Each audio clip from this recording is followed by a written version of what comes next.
Hello there friends, Seasons Live here, long time no see. In today's video, a huge match-fixing scandal involving a NaVi player. Cash is back in the game. G2's infamous ex-CEO Ocelote is trying to come back. Plus, as always, plenty of other exciting news from the world of CS2, so without further ado, let's get straight to it. And also, don't forget to pre-fire with a like and subscribe to the channel, and I'll see you in the comments below as well. So, my guys, today's video is packed with drama, so let's start with something, like, kinda chilly. It looks like we're about to see a new team joining the pro CS scene, and it's exactly the Gentlemates. So there have been rumors for a while that the French org Gentlemates is planning to sign a CS2 roster, and according to insiders, the lineup will include Siuhy, Lucky, Gravity, Exercise, and one yet-to-be-revealed fifth player. Moreover, their coach will be, most likely, Ash, who is currently coaching Gamer Legion.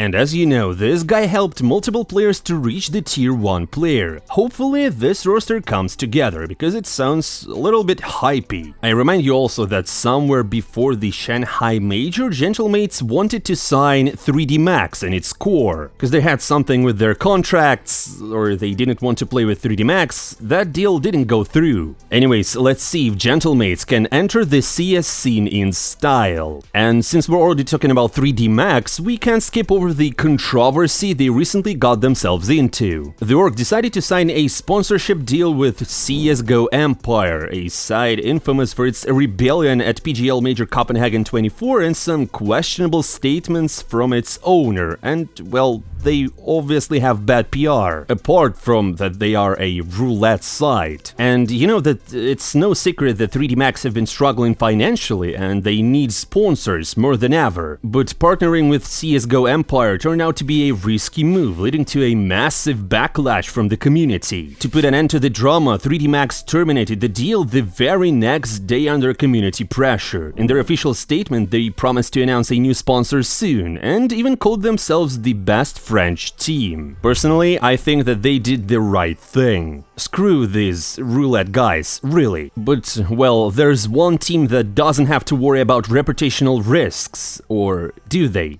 Well, it's the Mongols, because they've officially been recognized as the national team of Mongolia. Meaning basically that they will be able to represent their country at global tournaments. I mean, lately they've been dominating the Asian CS scene, breaking records and even reaching 3rd place in Valve's rankings. The announcement came from the Mongolia's Minister of Culture and Sports, who praised the players and wished them success. And what's interesting here is that the Mongols, by signing this partnership with the government, had to terminate all their relationships with Gamba sponsors, which is honestly pretty cool, considering how much Gamba pays. Hopefully this recognition pushes them even further and we'll see them take home a tier 1 trophy soon. And yeah, guys, to stay updated with the biggest CS2 news, make sure to follow us on Twitter. The link, as always, is in the description. Let's keep the scandals going. So recently, Amouranth, the owner of Wildcard, and,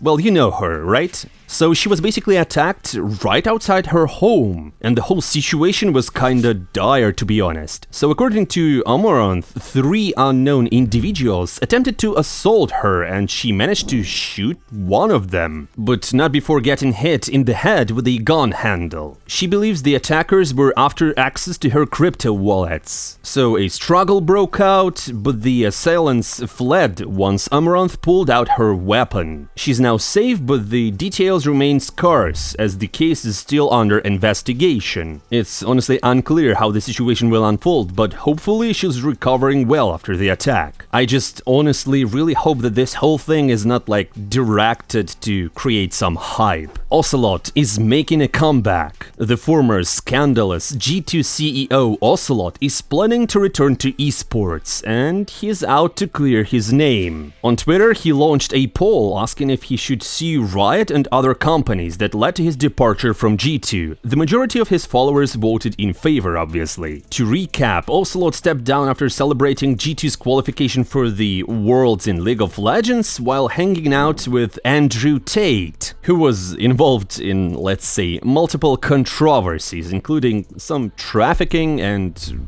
well, you know, he's not that good of a guy. Tate has since been acquitted, meaning Ocelote, who was cancelled for associating with him, considers himself unfairly treated. Now basically Ocelote is looking to restore his reputation and seek compensation by taking legal actions against Riot. What comes out of this? Well, we'll have to wait and see. But honestly, if you hang out with Andrew Tate, well, I mean, do you even have a reputation to restore? As the saying goes, tell me who are your friends and I will tell you who you are. Anyways, let's move on. While some are making a comeback, others are stepping away. Guardian has officially announced his retirement from competitive CS. The legendary Opper reflected on his career, saying that he played at majors, reached tournament finals, and won some trophies, and now it's time for a break. I remind you guys that he was recently kicked from BC Game, where he first was a coach, and then he transitioned back to a player, first as a stand-in and then in a permanent role, but then, once again, he was just kicked. For now, Guardian decided to focus on streaming, and can you guess what happened? The first stream he launches is basically casino. Looks like the legend has found a new way to stack up for retirement. But anyways guys, let's move on to something positive. For example, that Cash is back in CS. In case you missed it, FMP1 has officially released Cash in the Steam Workshop. You should take a note that this is just a workshop map, nothing officially added by Valve. Many people honestly hoped that with the release of CS2, this classic map would make its comeback to the official map pool. However, first the creator took his time and worked on some fresh visual update as well as the gameplay one, before publishing it in the Steam Workshop. And while the layout remains unchanged, the atmosphere and graphics have been significantly improved. According to Gabe Follower, the new Cash captures the Chernobyl vibe, even better than the latest Stalker game. However, some players were disappointed to see the one iconic detail missing. There is no simple graffiti celebrating his legendary play. FMP1, the creator, stated that removing it was his own decision, as he wanted to start fresh. But considering CS2 hasn't introduced a single graffiti since launch, many really doubt that Cash will get one either.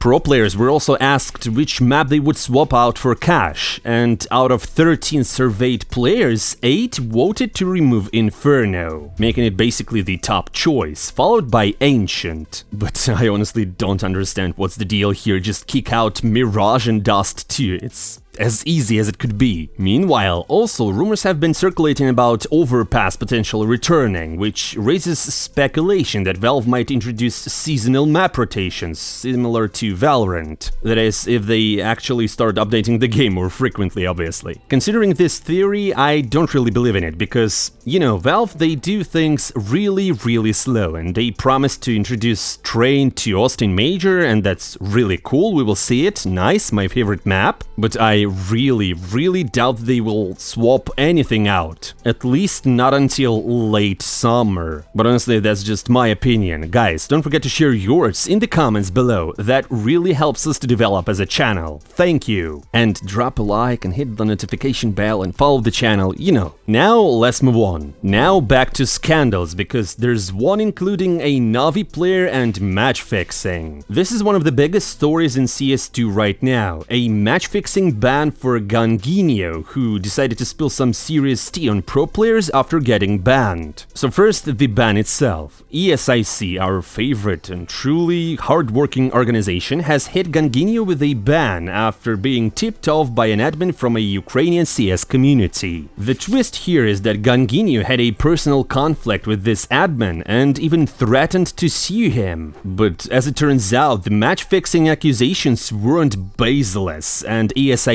placed restrictions on his team, TNL. Shortly after, clips surfaced from Ganginio's stream, where he was seen threatening Fnatic's Fear. The reason? Well, Fear publicly called out TNL for throwing matches, and Ganginio responded aggressively, claiming that Fear would regret his words since he had no proof. But then things took an unexpected turn. Ganginio just posted stacks of cash and his new Beamer in his Telegram channel channel, let's say indirectly hinting at some shady activities. Bruh. Well, and also Ganginho later posted a Twitter thread stating that he doesn't accept the ban and will fight it. He claimed the whole situation started when his friend's betting account, worth $500,000, was banned for placing bets on Tier 1 matches and his own games. According to him, the Ukrainian admin saw this post, got offended, and reported him to ESIC. But then even more allegations surfaced. Reports revealed that Ganginho was involved in organizing Project Prodigy Season 2, where some matches were fixed, and he personally won around $12,000 betting on G2 Ares versus Revenant. But while we, CS News Live, are just reporting, here's what other players say. Several pros reacted. Lollipop said he's sure that Ganginho was involved in match fixing, recalling how he trolled an entire game against Iron Branch. Kane, the former coach of NaVi, admitted that he was disappointed in Ganginho, hoping that this was just gambling addiction and not just full-on match fixing. And NaVi's legend Zeus also shared an old but interesting story. He said that he was once offered $100,000 to throw a match, but he refused. He also insisted that match fixing doesn't exist at Tier 1 level anymore, especially after the iBuyPower case. But there's still Tier 2 and Tier 3. And here's where we come to NaVi players. So when Ganginho realized that he is just cornered, he decided to throw names. Ganginho claimed that NaVi's Wonderful should have been banned as well. According to him, all Majesty players except Wonderful were caught and punished for match fixing, but Wonderful was spared because he snitched. Then he also mentioned a similar case with Wrinkle. Ganginho also called out several teams, and he named them 100% involved in match fixing. They are Partizan, 500, GG How, and Ecstatic, where Heavy God played once. And you know what, my friends, this might be just the beginning. First, ESIC is currently investigating Atox, who were recently removed from a tournament because they were accused of match fixing. The decision is expected to be revealed on March 13. And second, even 9 pandas got caught in controversy.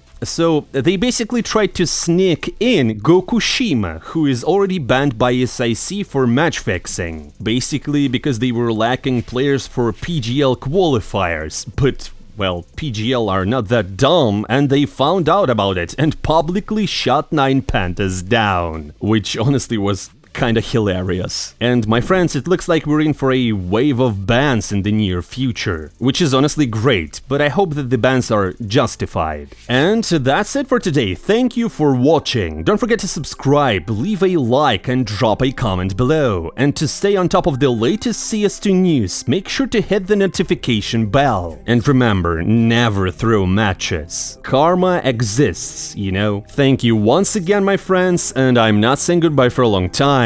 See you soon.